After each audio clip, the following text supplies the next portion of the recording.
ছোট ছেলেটা বিদেশে গেল। ভাবলাম এখন বুঝি সব শেষ হয়ে যাব, কিন্তু না, আরো বাইরে গেল। আমার পোলার বউ আর তার মাইয়া আরো 3 গুণ বাড়ায় দিল। আমি এত হাতে পায়ে ধরে কইলাম, আমি তোমাকে আপনজন, তোমরা আপনজনের সাথে ঝগড়া মারামারি কইরো না, কে শুনে কার কথা। আমি বলি সহ্য করতে না পাইরা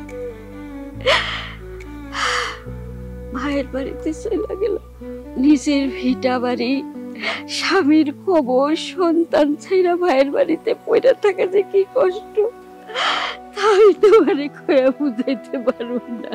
দাদি, আপনি কান্না করবেন না, আপনার দুঃখটা আমি বুঝতে পারতেছি। আমি আপনাকে কথা দিচ্ছি, যে করেই হোক আপনার বাড়িতে আপনার পরিবার, সন্তান, নাতি নাতনির মধ্যে আমি শান্তি ফিরিয়ে দিব।